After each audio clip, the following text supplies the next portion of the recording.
Monsieur le président de la FNSEA, cher Arnaud Rousseau, Madame la préfète, Monsieur le président des jeunes agriculteurs, cher Pierrick Orel, Monsieur le président des chambres d'agriculture France, cher Sébastien Windsor, Monsieur le président du Sénéca, cher Jérôme Despé, Mesdames et Messieurs les parlementaires, Monsieur le maire, Mesdames et Messieurs les conseillers régionaux et départementaux, Mesdames et Messieurs les présidents, les directeurs, chers amis, je suis très heureuse d'être parmi vous aujourd'hui pour ce grand moment et devant une assemblée dont je reconnais beaucoup de visages familiers devant et derrière moi, des visages qui me sont devenus familiers, qui l'étaient avant que je devienne ministre ou qui le sont devenus depuis. Le salon que nous venons de vivre ensemble il y a un mois avait pour frontispice l'agriculture, cette fierté française. Cette fierté, je la ressens profondément, chaque jour depuis 6 mois à la tête de ce grand ministère des paysans, au service des paysans. Je voulais vous le dire très simplement avant toute chose. Cette fierté se double pour moi d'un sentiment de responsabilité immense que j'éprouve chaque fois qu'un agriculteur me dit ses doutes sur sa capacité à pouvoir transmettre la terre qu'ont travaillé plusieurs générations avant lui. La mission que je me suis fixée, c'est de tout faire pour que cet agriculteur ne doute plus, qu'il ne doute plus de son rôle crucial dans la société, qu'il ne doute plus de la place que la nation lui reconnaît, qu'il ne doute plus de l'avenir de sa ferme, ni du destin de la ferme France. Les agriculteurs ont toujours répondu présent lorsque le pays a eu besoin d'eux. Quand le pays est sorti affamé de la guerre, ils se sont retroussés les manches pour nourrir les 30 Glorieuses. Quand la société a demandé moins de produits phyto, ils ont réduit la chimie et personne ne leur en sait gré. Je suis d'accord avec vous, Monsieur le Président. Aujourd'hui, on leur demande de protéger la biodiversité, c'est important, de faire tampon des inondations, de protéger les nappes ou de capter du carbone, quand on leur dénie le droit de mobiliser pleinement leur capital productif, alors que c'est le cœur de leur métier et le sens de leur engagement. Il est grand temps de remettre l'acte de production au milieu du village. Les agriculteurs ont besoin que soit réaffirmé sans ambiguïté que la production alimentaire est d'intérêt général majeur et que la souveraineté qui en dépend n'est pas négociable. Je l'affirme avec vous et je le revendique. Et avec moi, c'est le Premier ministre et le Président de la République qui l'ont dit haut et fort lors du salon.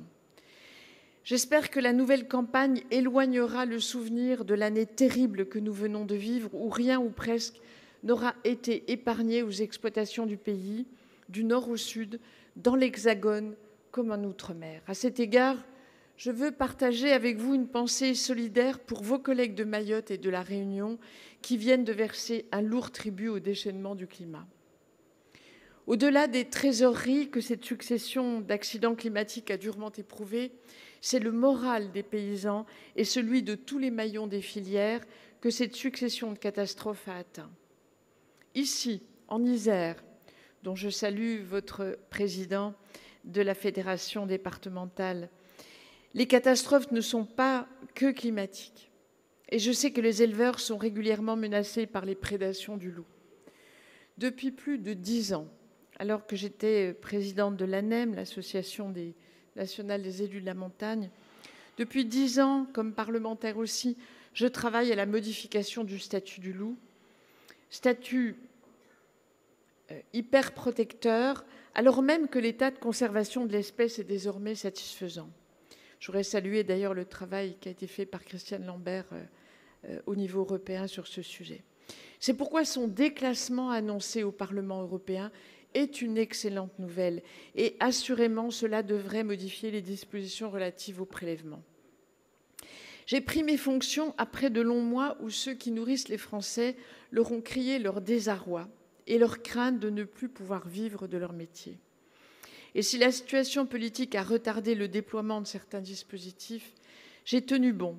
Et comme je m'y étais engagée, j'ai fait droit aux demandes financières et législatives que vous m'aviez adressées. Ces mesures, ce sont tout d'abord près d'un demi-milliard d'allégements de charges très attendus avec l'adoption du projet de loi de finances et du projet de loi de finances de la sécurité sociale 2025, et ceci malgré le contexte budgétaire particulièrement difficile dans lequel se trouve le pays.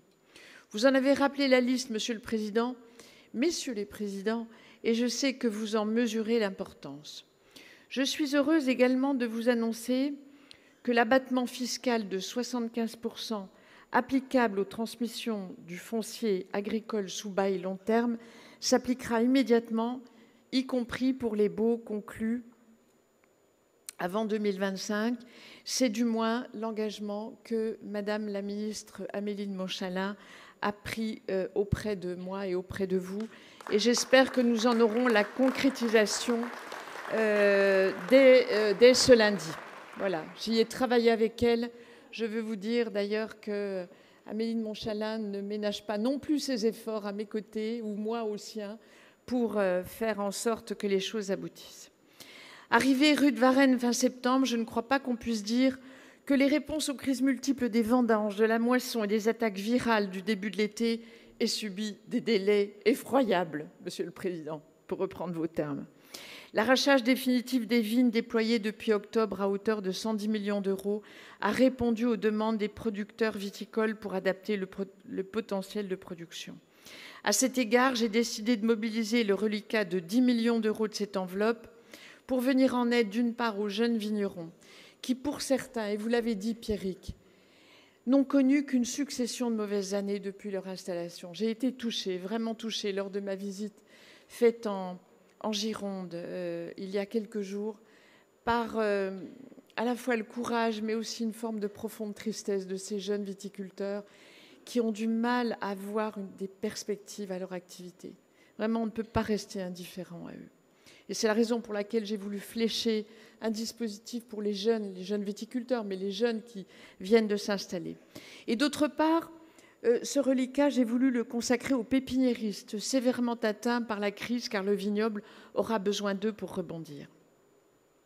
Un soutien aux trésoreries fragilisées a été déployé depuis décembre grâce à une offre de prêts conjoncturels bonifiés pour redémarrer la campagne, pour aider les producteurs dont les trésoreries ont été dégradées plus structurellement par des successions d'aléas.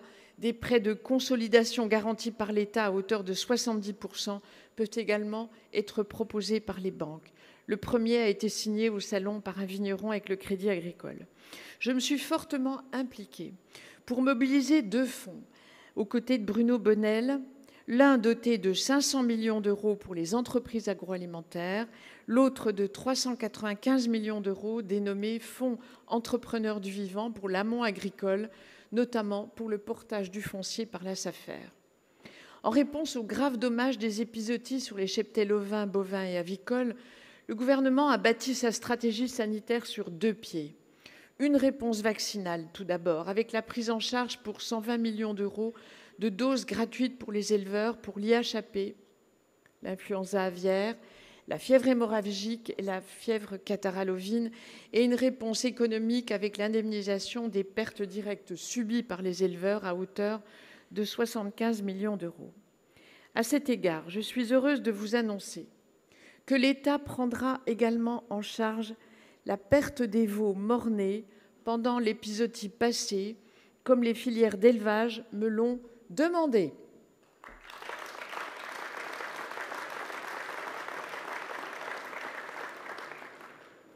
Nous devons adapter notre modèle pour plus de prévention et de surveillance, pour améliorer notre gestion des crises. C'est tout le sens des assises sanitaires animales dont nous avons partagé ensemble l'idée, cher Président. Et oui, nous ferons le même exercice pour le végétal dans la foulée.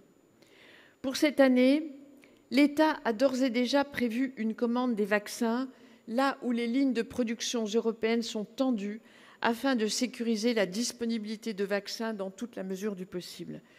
La concurrence est rude, hein, toute l'Europe veut des vaccins et les laboratoires ne sont pas si nombreux.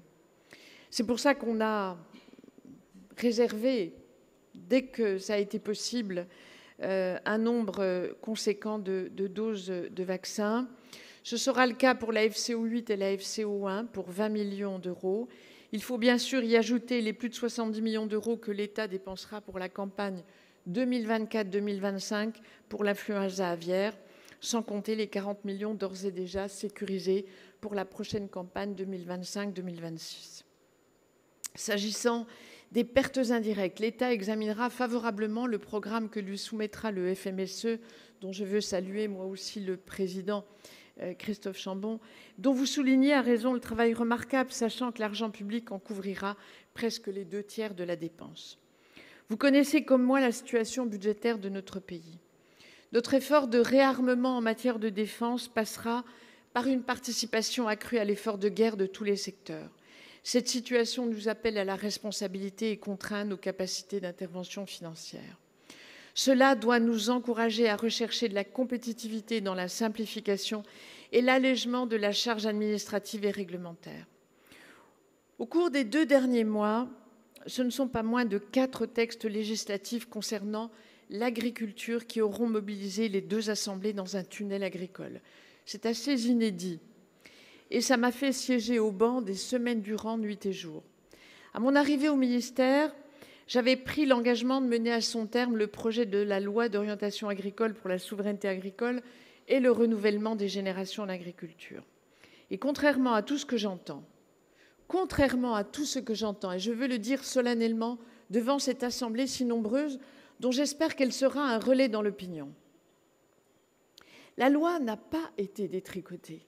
Le Conseil constitutionnel n'a pas à entamer la loi d'orientation d'avenir dans ses fondamentaux et je vous sais gré de le reconnaître. Que les choses soient claires.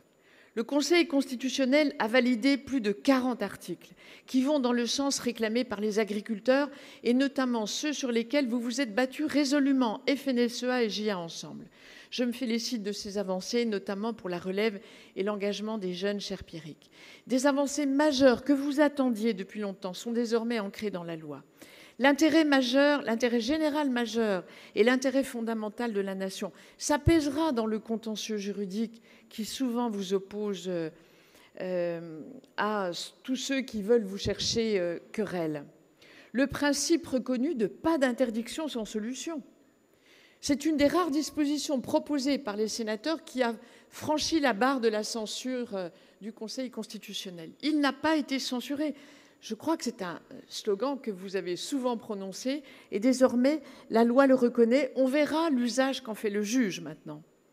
Le déploiement du guichet France Service Agriculture, la dépénalisation des atteintes involontaires à l'environnement. Mesurez-vous bien ce que cela signifie quand vous étiez encore il y a peu, parce que la loi est promulguée, quand vous étiez encore il y a peu menacé de prison et de peines financières qui excédaient les 150 000 euros.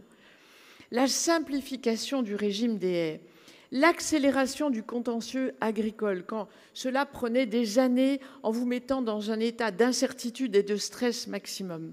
Des objectifs ambitieux pour l'enseignement agricole avec 30% d'apprenants en plus. La création d'une 6e mission dans l'enseignement agricole. Rendez-vous compte, il y avait 5 missions dans l'enseignement agricole depuis Michel Rocard. On en introduit une 6e qui s'adapte aux problèmes du changement climatique, des nouvelles pratiques agronomiques. Donc c'est tout à fait fondamental. La reconnaissance du rôle des femmes dans le monde agricole et dans le renouvellement des générations. Et je veux vous féliciter, Monsieur le Président, pour avoir évidemment fait approuver par votre Assemblée et remercier cette Assemblée pour avoir donné droit à une juste place des femmes dans le monde agricole que chacun reconnaît. Les censures prononcées sont essentiellement liées à de purs motifs de forme.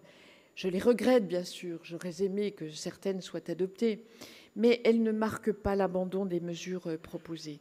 Dans les textes de loi qui nous ont occupés, la PPL-LEP, votée puis promulguée à temps, a permis de garantir l'accès des administrateurs de coopératives au bureau des nouvelles chambres, Monsieur le Président Windsor. Et je veux, à ce stade de mon propos, féliciter tous ceux qui ont été élus, au premier rang desquels leur président, Sébastien Windsor. Venons-en à la PPL Duplon-Mononville qui, à l'applaudimètre, montre bien votre niveau d'attente, mais qui ne m'avait pas échappé. Alors, elles portent des avancées importantes. Elles sont très attendues. Elles sont autant de promesses de simplification pour le quotidien des producteurs. Comme vous, j'aurais voulu que ce texte, auquel j'ai beaucoup travaillé, et vous le savez, pour qu'il soit soutenu par le gouvernement. J'y ai travaillé pendant des semaines pour que ce texte, issu du Sénat, avant même d'ailleurs qu'il ne développe son étude, son examen au Sénat, soit soutenu par le gouvernement. Et je voulais qu'il poursuive son chemin rapidement. Le sujet que nous avons est celui de l'encombrement législatif. Texte sur le narcotrafic fondamental. Texte simplification. Il y a des amendements, grâce à vous, il y a des amendements agricoles. J'espère qu'ils seront adoptés. Ils ne l'ont peut-être pas été comme vous le vouliez en commission. J'espère qu'ils le seront en séance. Texte simplification, texte audiovisuel, texte fin de vie. Tous piaffent d'impatience sur des législations attendues par les Français. Je vous confirme que le gouvernement cherche encore l'accord du Parlement pour une inscription de la proposition de loi la plus rapide possible. Je comprends votre impatience. Mais, mesdames et messieurs, messieurs les présidents, ne vous y trompez pas. Le principal combat, ce n'est pas la date. Elle interviendra dans un avenir que nous voulons le plus rapide possible. Ce n'est pas la date l'enjeu. Ce n'est pas la date, mes amis. Le vrai sujet, c'est de convaincre les députés de l'adopter. C'est ça le combat. Et c'est à ça que vous devez vous employer. Convaincre vos parlementaires d'adopter ce texte de loi. Et donc, le sujet, le défi, il est là et nous allons le relever, je l'espère, tous ensemble. En matière de simplification réglementaire, cette fois, j'ai mobilisé les services de mon ministère, mais aussi les opérateurs dont j'exerce la tutelle, FranceAgriMer et l'Agence de paiement, notamment pour faire bouger les lignes et alléger la charge administrative qui pèse sur les chefs d'entreprise que sont les agriculteurs comme les transformateurs. Parce que l'accumulation de normes, d'interdits et de calendriers réglementaires dégrade leur compétitivité. Il faut faire tomber les verrous qui handicapent la production sans cohérence agronomique et sans servir pour autant l'intérêt général. Longtemps espérée, la mise en œuvre du contrôle administratif unique en octobre dernier est désormais opérationnelle partout sous l'autorité des préfets de département. Merci, Madame la préfète, d'y veiller. J'ai d'ailleurs participé à une MISA en Seine-et-Marne pour me rendre compte par moi-même de la portée opérationnelle de la coordination des contrôles. Et j'ai été rassurée. Les rendez-vous de la simplification que j'ai lancés en novembre avec vos représentants ont déjà permis d'apporter des réponses concrètes à leurs demandes de bon sens concernant l'instruction et le versement des acomptes de la PAC à tous, même en cas de contrôle. Lors de la prochaine campagne de versement des acomptes, vous aurez vos acomptes, même si vous êtes sous le coup d'un contrôle. Je pense que ça, c'est quelque chose qui était attendu par l'ensemble des agriculteurs. La déconcentration maximum des calendriers des travaux agricoles que permet la réglementation communautaire, la meilleure compréhension du cadre juridique encadrant le curage des fossés pour sécuriser les paysans, pour ne citer que cela. Je sais que beaucoup reste à faire, au niveau national d'abord, car on ne viendra pas à bout en un jour de l'empilement des normes dont la France s'est fait une spécialité depuis des décennies, mais aussi au niveau communautaire, où nous soutenons les efforts que nous promet la Commission pour simplifier ses propres règles. La complexité a un prix. Lui faire la chasse est un enjeu de compétitivité et donc de revenus. Le défendre est la mère des batailles, comme de défendre le prix. Ballotté par la guerre que se livrent les distributeurs, le consommateur doit réapprendre que la production agricole a une valeur et le marché doit respecter la construction du prix en marche avant, seul capable de préserver la rémunération de la matière première agricole. Avec Véronique Louwagie, nous pensons que l'amélioration d'Egalim est nécessaire après la sécurisation du SRP+10. Je veux aussi que la France soit proactive sur le problème de contournement du texte par le biais des centrales européennes. Dans le panel d'outils pour mieux couvrir le risque lié aux aléas vient l'assurance récolte, dont je me félicite du déploiement progressif. Il y a bien sûr quelques sujets d'inquiétude, je les connais, vous les connaissez, notamment sur l'assurance récolte en prairie. Comment pourrais-je du reste l'ignorer quand on m'en parle si souvent? Nous travaillons avec les assureurs et vos représentants pour procéder à des ajustements qui ne remettent pas l'outil en question, mais rassurent les éleveurs. J'ajoute que les contestations autour de cet indice sont intimement liées à la moyenne olympique. J'ai parfaitement conscience, tout le monde me parle de l'inadéquation de la moyenne olympique. Donc moi, je vous fais confiance, je pars toujours de la parole des agriculteurs. Pour moi, elle est le juge de paix. Quand je vais sur le terrain, et j'y vais chaque semaine, j'entends ce qu'on me dit sur le terrain, et généralement, c'est pour moi le juge de paix. Quand on me dit à Paris, dans des administrations que vous stigmatisez un peu, Monsieur le Président, si, non, vous ne pouvez pas englober d'un seul jugement négatif toute l'administration française, vous savez. Là où il n'y a pas d'administration, c'est plus compliqué que là quand il y en a une. Mais je n'ignore pas ce que vous en attendez, et il se trouve que ce que vous en attendez, je l'attends aussi. Sur la moyenne olympique, toutes les filières me parlent de la moyenne olympique. C'est d'ailleurs un des premiers sujets que j'ai évoqué avec le commissaire Christophe Hansen, qui est vraiment quelqu'un de très bien et qui partage beaucoup de nos vues. Et j'ai bon espoir qu'on fasse bouger les choses. Alors, est-ce que ce sera 8 ans? Est-ce que ce sera davantage? Je n'en sais rien. Est-ce qu'on enlèvera les mauvaises années? Je ne sais pas encore comment ça tournera, mais je m'y attache. Dans ce moment, mesdames et messieurs, de profond bouleversement de l'ordre international, où les grandes puissances réinvestissent massivement dans la maîtrise de leur alimentation et leur poids dans la géopolitique des matières premières agricoles, la France doit affirmer sa souveraineté agricole comme un enjeu régalien et réarmer sa puissance alimentaire. Vous ne pouvez pas imaginer le plaisir que j'ai eu à entendre mes collègues ministres de l'Agriculture tenir unanimement le même discours à Bruxelles lundi où je me trouvais. L'alimentation a toujours été dans l'histoire des hommes une arme de guerre. Quand on veut réduire une population, combien de fois les hommes ont affamé ceux qu'ils voulaient réduire? C'est comme ça, l'histoire nous l'a appris. L'alimentation est une arme de guerre. Et on le voit aujourd'hui sur le continent européen avec le conflit russo-ukrainien. Produire ne doit plus être un gros mot. Moi, je veux une agriculture décomplexée qui assume la vocation qui est la sienne, de nourrir l'Hexagone, mais de contribuer aussi à la sécurité alimentaire mondiale et à la paix. Car le vent de la révolution n'est jamais loin quand les ventres sont vides. L'histoire nous l'a appris tant de fois. Il faut donc produire plus pour reconquérir l'assiette des Français, produire plus pour importer moins et garantir les standards de production que nous exigeons de nos paysans, produire plus pour pouvoir investir mieux et ainsi produire mieux. Il faut produire plus pour rester une puissance exportatrice et jouer dans la cour des grands alors que les équilibres géopolitiques de l'après-guerre volent en éclats sous nos yeux et remettent en question la sécurité que nous croyions acquise pour toujours. Produire plus en faisant mentir tous ceux qui voudraient sacrifier l'indépendance stratégique de notre alimentation sur l'autel de la planète. Opposer agriculture et environnement, Monsieur le maire, est un non-sens. Les agriculteurs dont le métier est de travailler avec la nature l'ont compris depuis longtemps.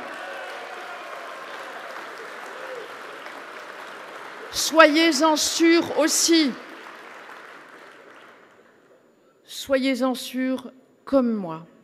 Notre agriculture évolue tous les jours et continuera de le faire ces prochaines années à un rythme sans doute jamais égalé dans l'histoire, ni par beaucoup de secteurs. L'adaptation au changement climatique n'est plus une option. Je sais que l'engagement des chambres en la matière est résolu et déterminant pour le conseil et la diffusion des techniques innovantes. Je veux le saluer. Ces changements de pratique et ces transitions rendues nécessaires par la crise climatique doivent être accompagnés. Nous relèverons collectivement ce défi par la recherche, l'innovation, le progrès technique et les solutions concrètes en termes de pratiques culturales et pas par des mesures punitives. Le soutien de la France à l'autorisation des NGT va dans ce sens.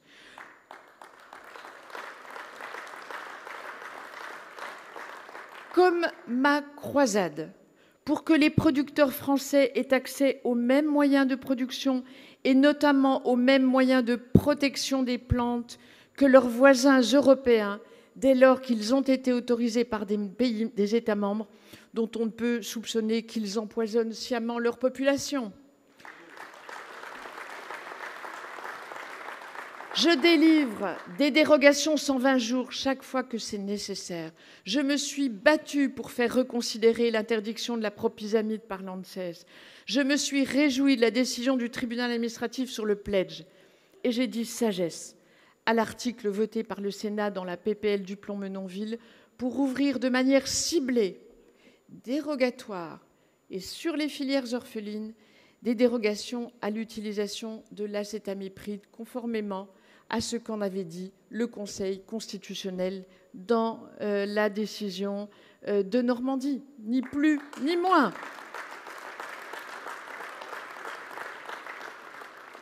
Mais il faut sortir de cette logique nationale dans un marché construit pour être commun.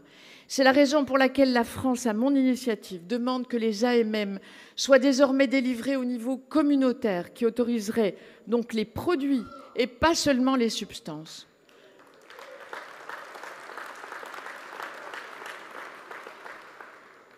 On invoque souvent la dette environnementale que nous pourrions laisser à nos enfants, mais je ne veux pas non plus qu'on leur laisse une dette alimentaire. C'est la raison pour laquelle la perte des parts de marché françaises à l'international à la hausse des importations dans nos assiettes doivent sonner la mobilisation générale.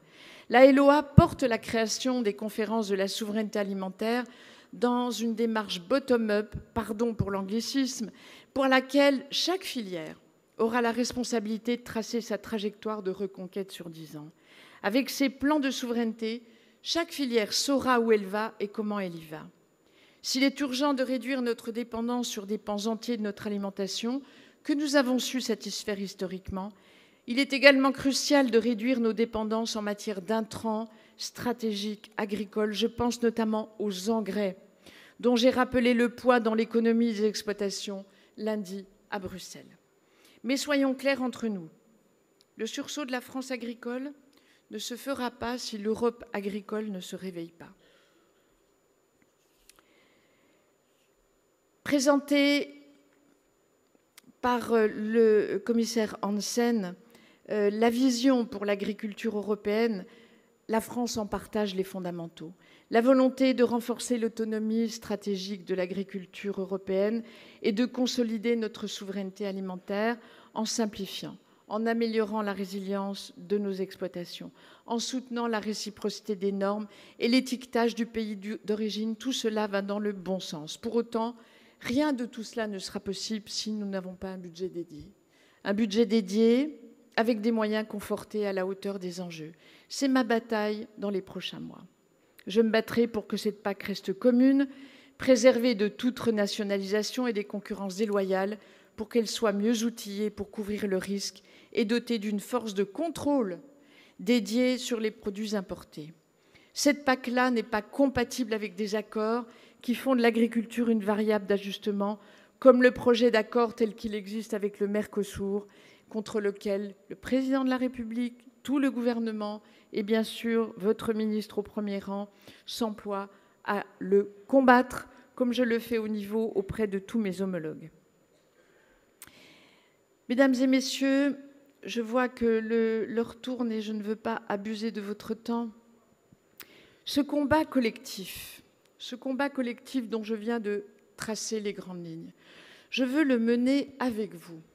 L'État a besoin de corps intermédiaires responsables pour mener le pays avec ambition et réalisme. J'ai su trouver dans votre réseau et avec ses dirigeants les termes d'un dialogue empreint d'une franche exigence.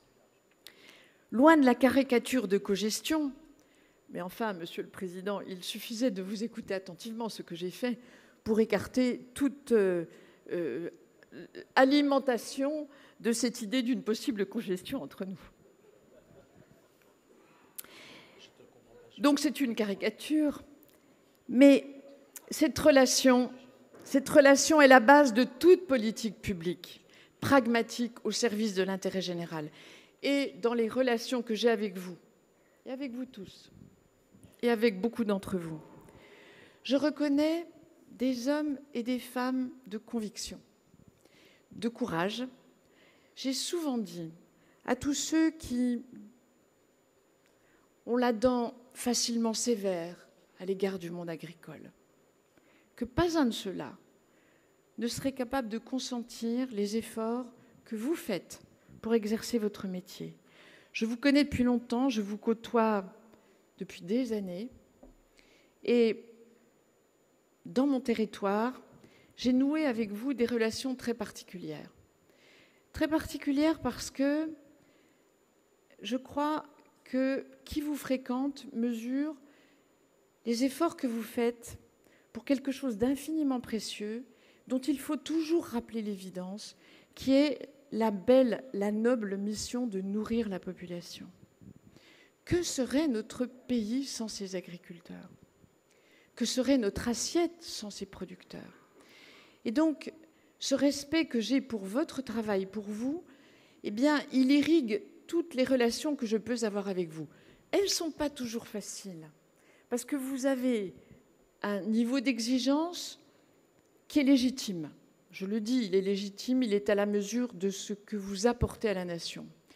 Il est exigeant, il est franc, et je peux dire que je ne ménage jamais mes efforts pour essayer de satisfaire vos demandes, parce qu'elles sont toujours parfaitement fondées. Vous ne demandez rien par hasard, vous ne demandez rien par caprice, et vraiment, je veux vous redire, mesdames et messieurs les présidents, à quel point c'est un bonheur de travailler pour vous, à vos côtés.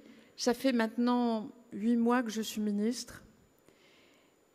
Et pas un jour, je n'ai franchi la porte de mon bureau ou la porte d'une exploitation ou la visite d'une exploitation d'élevage ou de grande culture ou d'arboriculture, sans éprouver la joie de découvrir une nouvelle exploitation, sans éprouver le plaisir de travailler à vos côtés et pour vous. Alors, vous dire que c'est toujours facile, non, ça ne l'est pas. Ça ne l'est pas, mais pour vous non plus, ça ne l'est pas. Mais en tout cas, soyez certains de ma détermination absolument sans faille pour continuer à vos côtés et pour la ferme France, pour notre pays, dont je veux dire que s'il traverse des moments difficiles, vous le savez, eh bien, l'agriculture, comme me l'a dit un paysan le jour de ma nomination au gouvernement, il m'a dit, vous savez, Annie, l'agriculture, ce n'est pas que des problèmes, c'est aussi des solutions, et ça, j'en suis convaincue. Merci beaucoup. Madame Annie Genevard, ministre de l'Agriculture et de la Souveraineté alimentaire.